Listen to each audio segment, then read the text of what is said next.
وماذا بعد الحج؟ السؤال ده أنا اتسألته كتير ووعدت ناس منكم إني أتكلم فيه، وعارفة إني اتأخرت عليكم، ولكن كنت حابة إن أنا لما أتكلم في الموضوع ده يكون كلامي مش مجرد نصايح.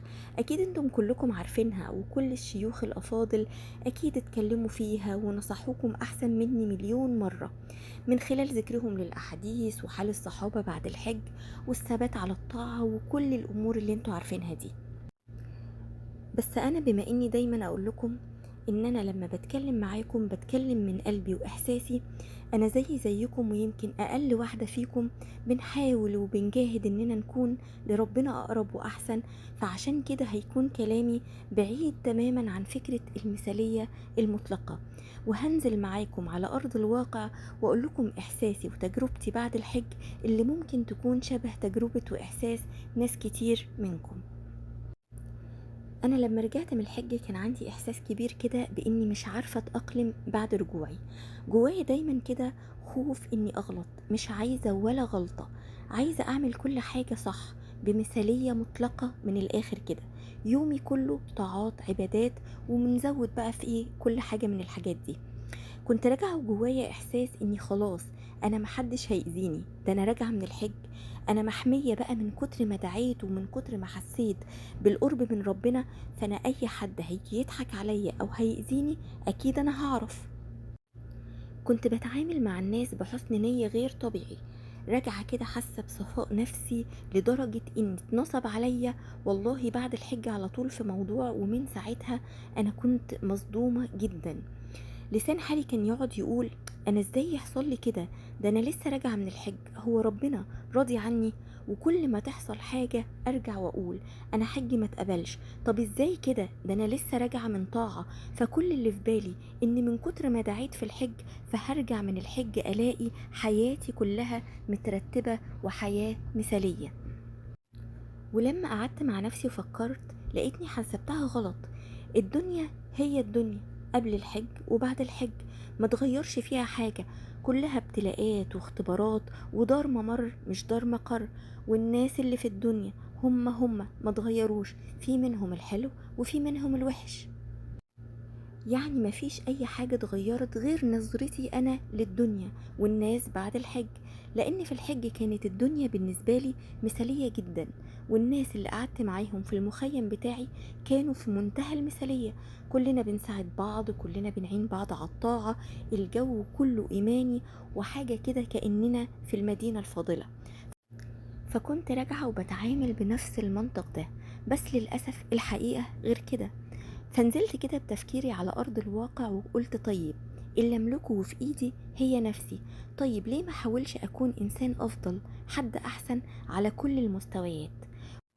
والأفضلية اللي أقصدها مش بس إنك تحسن في علاقتك بربنا وتكون أحسن في أداء فروضك وعباداتك، فده شيء مفروغ منه، ودي أول حاجة منطقية كلنا بنعملها لما بنرجع، بنزود صلاة أذكار قراءة قرآن، كل الأعمال الصالحة والطاعات بنزود فيها.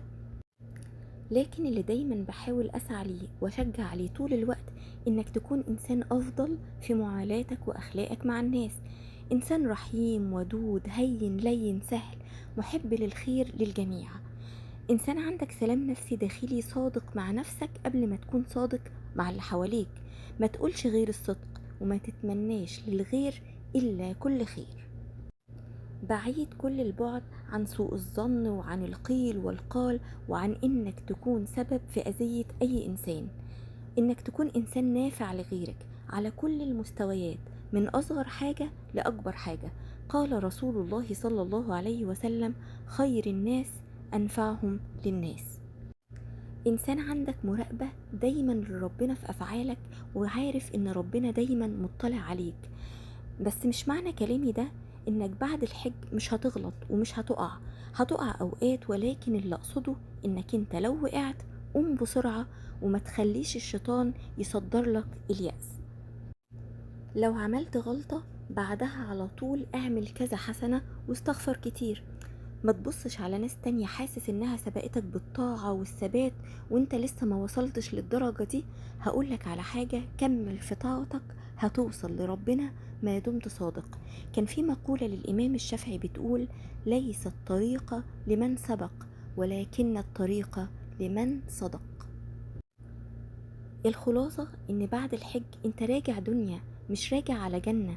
هتلاقي حاجات كتير تشدك للغلط، وتلاقي فتن تاخدك، وهتلاقي قليل اللي يعينك، وهتلاقي كتير مش عاجبه محاولة ثباتك أو إنك تكون إنسان أفضل. عشان كده الصحبة الصالحة في كل وقت مهمة جدا، لأنها هي اللي هتعينك في وقت ما تكون شحنة الإيمان عندك عالية وتخليها تقوى، وفي وقت لو قل الإيمان هتثبتك وتحمسك إن انت تزود، ولو لا قدر الله حصل لك انتكاسة هي اللي هتساعدك إنك تقوم وترجع تاني إنسان أفضل. فخلاصة نصيحتي من وجهة نظري، سواء بعد الحج أو في كل وقت، لازم تقف كتير مع نفسك وتفكر وتشوف انت فين من اللي عايزه منك ربنا. لو لقيت نفسك قريب احمد ربنا واسأله الثبات وحاول تبقى أقرب وتبقى أحسن. ولو لقيت نفسك بعيد ما تخليش اليأس يسيطر عليك وتقول خلاص الدنيا بايظة. لا والله، مادام فيك نفس فباب التوبة والقبول مفتوح، فمفيش يأس من روح الله. واعرف إن رب معصية أورثت ذلا وانكسارا خير من طاعة أورثت عزا واستكبارا. فركز مع نفسك وما تقارنش نفسك بحد، ولا تقول أنا فين والناس الصالحة فين. محدش يعرف اللي في القلوب غير رب القلوب. وأولا وأخيرا وطول الطريق ما تنساش إن الدين حياة كاملة، ما نفصلش ما بين تدينك في عبادتك ومعاملتك وأخلاقك مع الناس. ونصيحة مني قوي ومن قلبي قوي قوي، اسمع اللي بينتقدك واللي مختلف معاك وبيقول عليك ايه كشخص، لانه ممكن يلفت نظرك لعيب انت مش شايفه، فيكون ليه الفضل انك تكون انسان افضل. كان احد السلف بيقول رحم الله امرئ اهدى الي عيوبي. فما تسدش ودانك عن اي انتقاد يوجه لك او عيب حد يلفت نظرك ليه، بس فكر مع نفسك بصدق وما ترفضش الانتقاد لمجرد العند والرفض. اقبله لو كان صح، لان بيه هتكون انسان افضل واحسن. وفي الاخر وفي الاول هختم كلامي واقولك ان كل واحد فينا عارف هو فين من ربنا. مش شرط اللي ظاهر للناس من تدين ومدحهم ليك هو يكون حقيقتك عند ربنا، ولا شرط ان تكون المعصية اللي الناس شايفاها عليك وبينظروا لك بيها نظرة وحشة هي تكون دي حقيقتك عند ربنا. ممكن تكون دي معصيتك الوحيدة لكن مش خيرك الوحيد. فخليك صادق مع نفسك. وهقول لك مقولة هختم بيها لاني عارفة اني طولت عليكم، وهي من احب الكلمات الى قلبي. بتقول ايه؟ ان البواطن التي نجاهد في اخفائها هي حقائقنا، وليس ما نلبس من ثياب وما ندلي به من تصريحات. فانظر في باطنك وتفكر وتأمل وتعرف ما تخفيه، تعلم أين مكانك في الدنيا وأين مكانك في الآخرة. أحبكم جميعا في الله، والسلام عليكم ورحمة الله وبركاته.